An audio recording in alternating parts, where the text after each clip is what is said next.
তো শিক্ষা সফরের এটা কি ব্যাখ্যা কি? শিক্ষার উদ্দেশ্যে যে সফর, শিক্ষার জন্যে যে সফর, শিক্ষার নিমিত্তে যে সফর, সেটাই তো শিক্ষা সফর। তো এখানে কি শিখবো আমরা?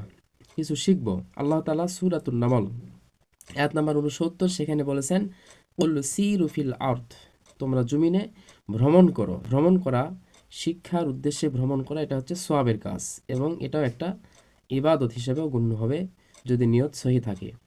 কিন্তু দুঃখজনক হলেও সত্য যে আজকের প্রতিষ্ঠানগুলো থেকে যে সমস্ত শিক্ষা সফরে যাওয়া হচ্ছে, প্রত্যেকটা শিক্ষা সফরেই তারা উম, মানে যখন যাচ্ছে, শিক্ষক কর্মচারী, তারপরে ছাত্র ছাত্রী এবং সাথে তারা নিচ্ছে একটা বক্স। সেই বক্সে তারা গান বাজাচ্ছে, গানের তালে তালে আবার নাচতেছে। আবার মেয়েরা ঠোঁটে লিপস্টিক, চোখে মাস্কারা, আইল্যান্ড এবং কাজল ব্যবহার করছে।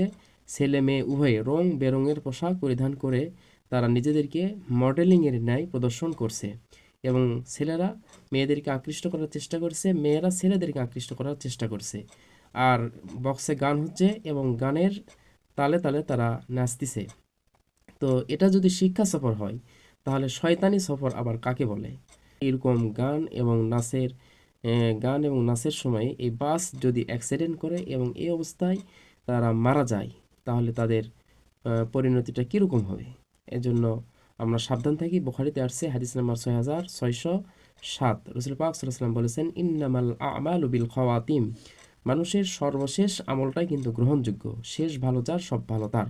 সুতরাং আমরা এমন কোনো কাজ করব না যে কাজে আমাদেরকে গুনার ভাগী হতে হবে। শিক্ষা সফরে অবশ্যই আমরা যেতে পারি, কিন্তু সেটা অবশ্যই শিক্ষার জন্য এবং সেটা শালীনভাবে আমরা যাব।